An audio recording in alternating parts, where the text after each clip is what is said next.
Ah yes, another day, another early morning with a new episode of SpyXFam.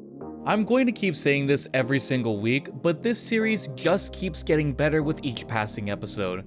I'm not gonna waste your time with a drawn out intro, so let's go right ahead and recap episode 5 together.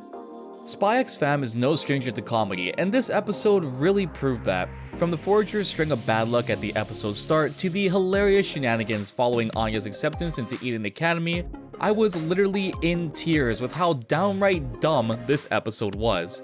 A short part of this episode is finding out the fate of the Foragers entering Eden Academy. As I stated previously, omens of bad luck all seem to fall over them before finding out Anya's number isn't present on the list. With destroyed hopes, all seems lost for the Foragers before Housemaster Elegance makes an appearance. Through Anya's test scores and the Foragers' interview, she's been placed at the top of the waitlist should any students decide to drop out of Eden. Now, what exactly boosted their reputation? Was it Loid's smooth handiwork as a spy? Yeah, no. Loid's outburst last episode actually had some positive results come from it. You see, mosquitoes are vicious killers, and saving Tubby McTubfuck here actually put a good impression on the Foragers in general. Due to this act of kindness, Anya has great chances with entering Eden Academy. During this exchange, we get a very dark scene play out in Yor's head once more, another odd delusion of seeing herself ending the life of a father of an Eden Academy attendee. It would seem that through this interaction, we also learn a bit more about Yor's assassin work. As stated, she won't kill any innocent victims. However, we've seen her go against some quote-unquote bad guys in previous episodes. It seems as though Yor, despite being an assassin, only targets those who are wicked and corrupt. A good killer, I guess we could call her.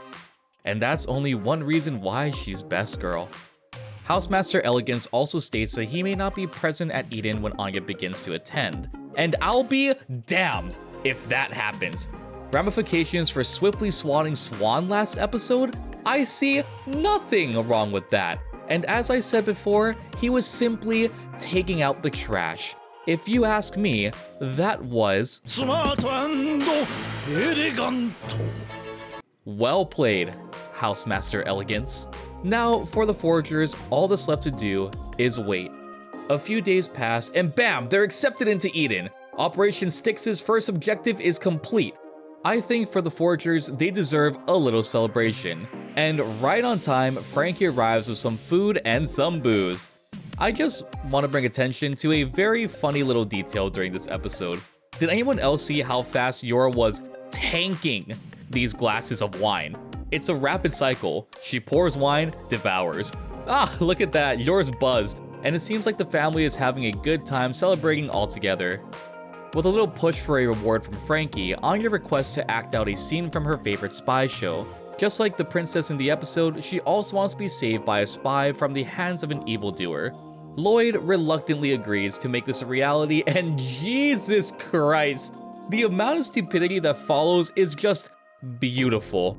Now, in order for them to act out Anya's spy scenario, Loid's gonna need to pull more than a few strings. We all know that he's a top spy in his organization and a celebrity pretty much amidst his colleagues. And let's just say he gets some special treatment. Anya wants to be saved at a castle. Hey, they can get that ready for Loid. The family needs transportation to said castle? Well, here's a seaplane, ready and equipped for use.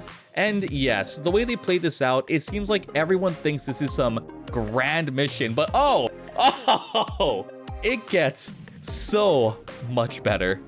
Upon arriving to the castle, Anya seems pretty disappointed. There's no henchman or a bad guy for Loid to save Anya from. Well, what can be done about that? Remember when I said this episode was stupidly hilarious? Yeah, well, here's where that comes into play. Loid sends out a message asking to recruit all able operatives in the area. And yes, I mean everyone. The way the agency sends out their call to action is so fucking funny. This is classed as a double S rank mission, assisting the legendary spy, Twilight. And the amount of people who came to his aid, holy shit, look at this! In mere moments, an entire room is filled with potential actors for Anya's special spy scenario. Of course, Loid has to keep his identity as a spy a secret from his family, so when explaining the game to his colleagues, he simultaneously uses Morse code to relay an actual message.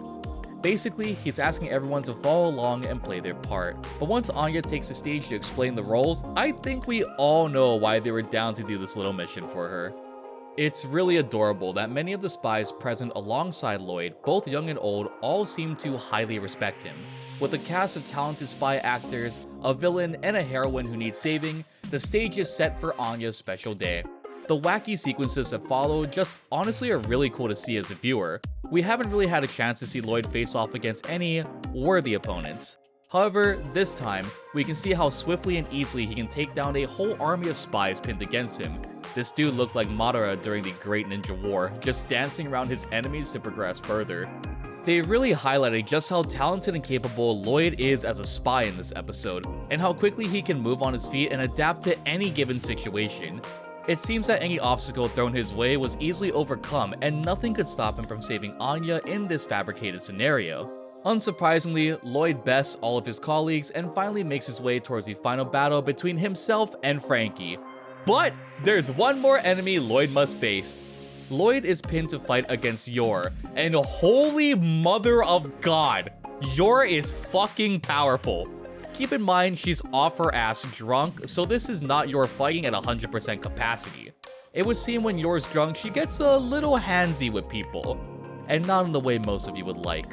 Surprisingly, she overpowers Loid, and I was speechless the entire time. The only reason Loid won this fight was because Yor's heel basically broke off. Yup, Loid was getting absolutely pummeled. Granted, he could have been holding back against Yor as well. The fight between Loid and Yor was very exciting and made me ponder what a real fight between the two would look like in the future. With Yor fast asleep and Frankie being ended in literally one punch, Loid successfully saves Anya, and the spy scenario is officially over.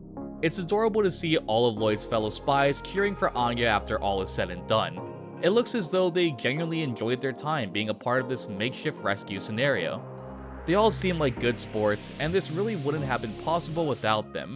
The scene that ends off this sequence with the firework display is also just very heartwarming to see. This series loves pulling on your heartstrings, and this is a perfect example. I'm very excited for the next episode because it looks like we're finally attending Eden Academy along with Anya. A week's wait will be worth it, and you bet I'll see you guys when that episode drops next week Saturday. Thank you all for joining me, and let me know what your favorite moment was in the comment section down below. I always like to take a peek and see if I missed anything these episodes, or if any of you guys thought anything was interesting in particular. This has been Holographic, and I will see you all in the next video. Jane.